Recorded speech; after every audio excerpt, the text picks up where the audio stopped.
Hi, I'm Marianne Rogoff. My story's called Exhale Laughing.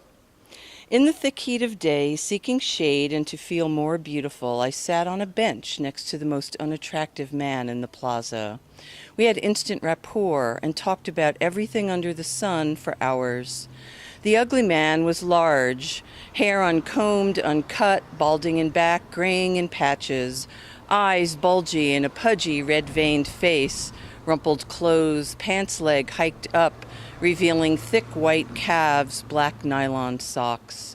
He said, "Hola." I said, "Como esta?" and we started talking.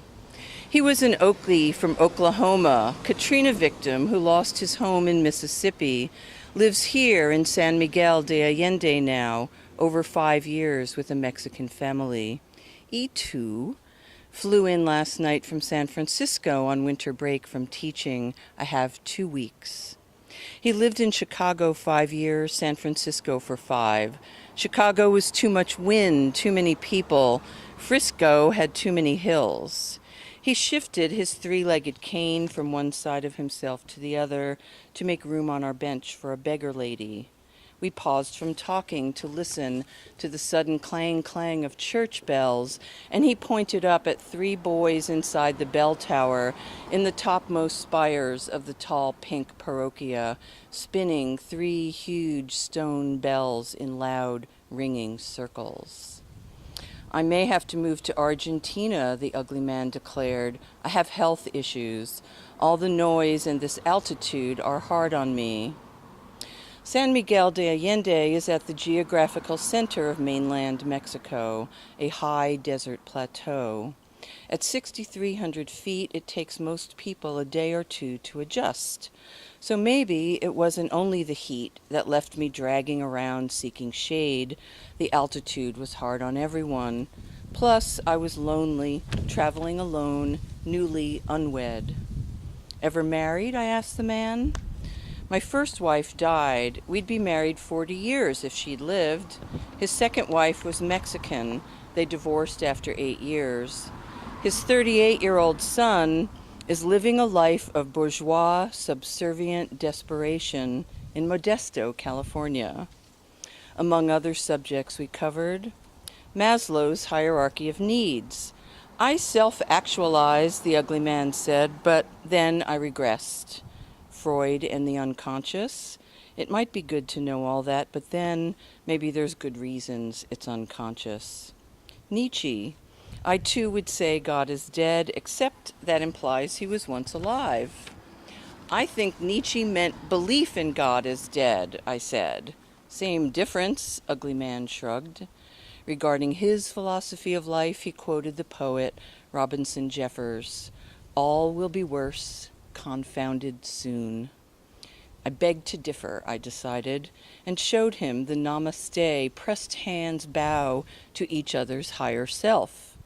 I asked if he knew this gesture, and no, this mudra was new to him. Now we discussed nihilism versus the audacity of hope.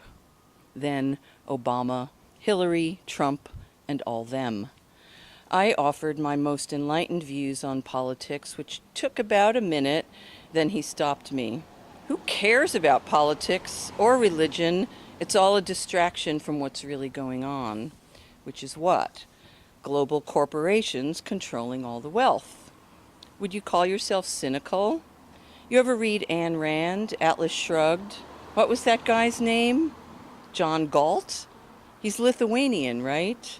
My father was said to be Lithuanian. Said to be? I only met him once.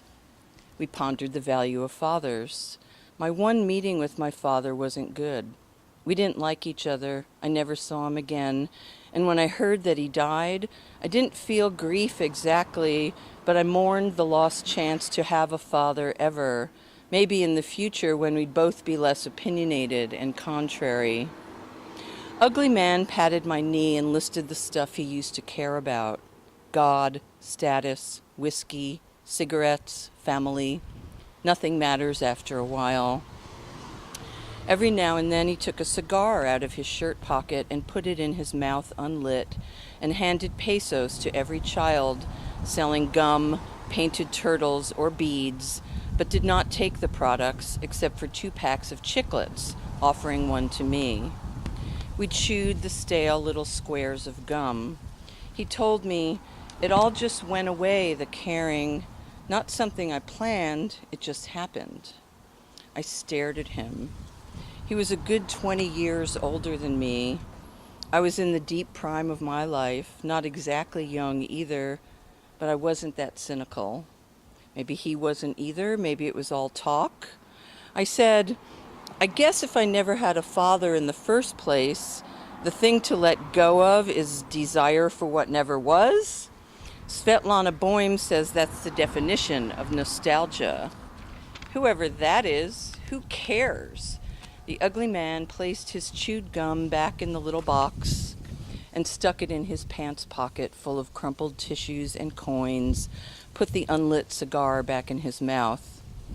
All these silly San Miguel women think going up in a hot air balloon gives them some great insight into freedom, the ability to let go, they call it.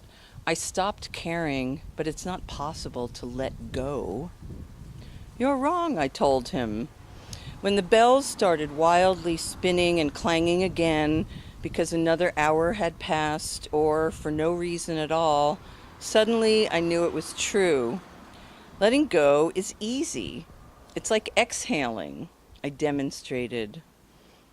Ugly man looked at me like I was crazy. Then he sucked in 2 big nostrils of air, let out his breath, and laughed out loud.